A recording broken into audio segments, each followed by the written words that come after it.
चलो हम लोग बात कर रहे थे मेंडल्स लॉ में जो टर्म्स और टर्मिनोलॉजी का यूज हुआ था। मेंडल ने बहुत सारे प्रयोग किए थे, मुख्यतः जो मटर के पौधे पे प्रयोग किया था उन्होंने, और आनुवंशिकता का नियम दिया था। तो उस नियम में उन्होंने कई टर्म्स के यूज किया था, कई टर्म्स जो है उन्होंने यूज किया था। जैसे कल आपने डिस्कस किया था किसका, जीनोटाइप और फिनोटाइप।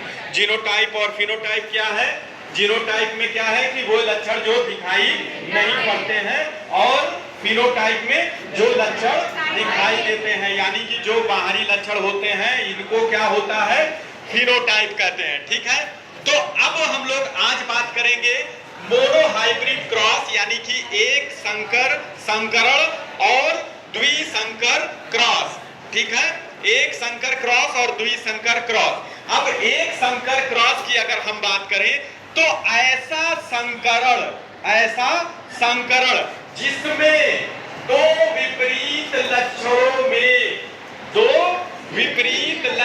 में से किसी केवल एक लक्षण की वंशागति, केवल एक लक्षण की वंशागति का अध्ययन किया जाता है।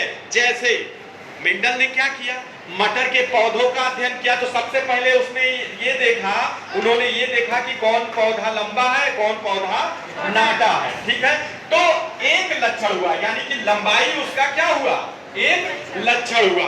तो वही आपने क्या लिखा कि ऐसा संकरण जिसमें दो विपरीत लक्षणों में से केवल एक लक्षण की वंशागति का अध्ययन किया जाता है, क्या कहलाता है, एक संकर क्रॉस कहलाता है। जैसे मटर के पौधे की लंबा या बौना, और इसी तरह से दूसरा उन्होंने क्या किया कि लाल पुष्प वाले और सफेद पुष्प वाले, यानी कि रेड फ्लावर और व्हाइट फ्लावर के बीच उन्होंने क्या किया, हाँ, उनके मध्य संकरण कराया। तो इसको हम लोग क्या कहते हैं, एक संकर क्रॉस। अब द्विसंकर क्रॉस क्या है कि जब विपरीत लक्षणों में दोनों लक्षणों की याद रखो, किसकी, दोनों लक्षणों की वंशागति। भाई कुछ नहीं है एक संकर क्रॉस और दो संकर क्रॉस, द्विसंकर क्रॉस। एक संकर क्रॉस में एक विपरीत लक्षण है, दोनों में से एक लक्षण को हम अध्ययन कर रहे हैं, और इसमें दोनों विपरीत लक्षणों में से दोनों लक्षणों की वंशागति का अध्ययन कर रहे हैं। दोनों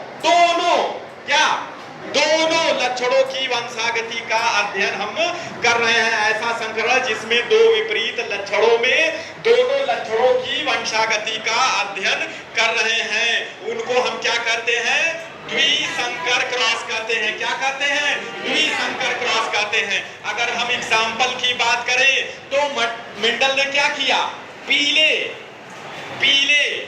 गोल, यानी कि पीले भी हैं और गोल भी हैं, पीले भी हैं और गोल भी हैं। तो पीले और गोल बीज वाले पौधों और हरे भी हैं और झुर्रीदार भी। दो लक्षण आया कि नहीं आया, दो लक्षण आया कि नहीं आया। तो दोनों लक्षणों का उन्होंने अध्ययन किया, इसे क्या कहा, द्विसंकर क्रॉस। तो पीले गोल बीज वाले पौधे और हरे झुर्रीदार बीज वाले पौधों के मध्य संकरण कराया, जिसको इन्होंने क्या कहा, डाई हाइब्रिड क्रॉस या द्विसंकर। Any doubt? एक संकर क्रॉस में और द्विसंकर क्रॉस आता है एग्जाम में, बहुत ही इंपॉर्टेंट, हर जगह पूछा जाएगा। तो इनके दोनों लक्षणों में केवल एक लक्षण का अध्ययन किया, और इसमें दोनों विपरीत लक्षणों में दोनों लक्षणों का अध्ययन किया।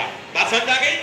अब बात करेंगे हम लोग समयुग्मजी और विषमयुग्मजी। समयुग्मजी या विषमयुग्मजी, समयुग्मजी और विषमयुग्मजी। ठीक है, कभी कभी डिफरेंट आ जाता है, कभी कभी अलग भी आ जाता है। तो जब किसी युग्मक या जीव में उपस्थित किसी लक्षण के दोनों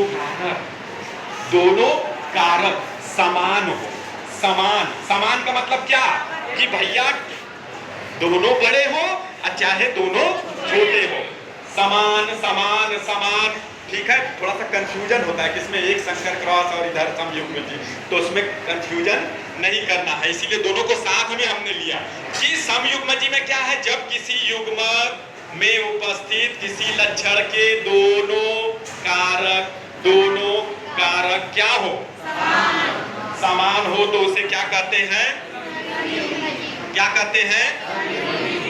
और इस में क्या होता है, केवल एक ही प्रकार के युग्मक बनते हैं, केवल एक ही प्रकार का। तो मेंडल ने क्या किया, लंबे और बौने पौधों का जब संकरण कराया तो क्या हुआ, ये सारे कैसे निकले, लंबे निकले। देखो सारे क्या हुए, ये सारे लंबे पौधे उत्पन्न हुए, इन्हीं को इन्होंने क्या कहा, समयुग्मजी कहा। क्या कहा, समयुग्मजी कहा। और विषम युग्मजी, भैया विषम का मतलब क्या होता है, उल्टा, विपरीत। तो उन्होंने क्या कहा, जब किसी जीव में उपस्थित किसी लक्षण के दोनों कारक क्या हो, समान न हो, ठीक है, यानी कि उनमें तुलनात्मक लक्षण हो, यानी कि उनमें हम लोग तुलना कर सके। इधर देखो, क्या कर सके, तुलना कर सके, क्या कर सके, तुलना कर सके। तुलना कब करेंगे, कि जब एक ठो लंबा एक ठो पौना होगा, तभी तो तुलना करेंगे। तो उसे हम क्या कहते हैं, विषम युग्मजी कहते हैं। तो समयुग्मजी में किसी युग्मक में उपस्थित किसी लक्षण के दोनों कारक समान हो तो उसे समयुग्मजी, और दोनों कारक क्या हो, असमान हो या तुलनात्मक लक्षण वाले हो तो इन्हें क्या कहते हैं, विषम युग्मजी। तो यहाँ टी और टी यानी कि दोनों लंबे, टी और टी दोनों छोटे, लेकिन यहाँ पे क्या है, देखो एक लक्षण क्या है, एक लक्षण क्या है, तब यहाँ पे एक गोल एक झुर्रीदार, एक गोल और एक झुर्रीदार। बहुत सारे टर्म्स हैं। अब कैपिटल आर का मतलब राउंड, स्मॉल आर का मतलब झुर्रीदार, ठीक है, बात समझ में आई। एनी डाउट, डाउट हो तो बताओ, बात क्लियर, ठीक है। तो आप क्या करोगे, मोनोहाइब्रिड और डाईहाइब्रिड को क्या करोगे, याद कर लोगे, समयुग्मजी और विषमयुग्मजी को भी क्या करोगे, याद करोगे। बोर्ड ऑफ व्यूज से भी बहुत ही इंपॉर्टेंट है, अक्सर एग्जाम में पूछे जाते हैं। कोई भी कॉम्पिटिटिव एग्जाम में भी जाओगे तो भी ये क्वेश्चंस निश्चित तौर पर, अगर आनुवंशिकता से बात हो रही है तो ये टर्म्स पूछे जाते हैं, ठीक है। Thank you.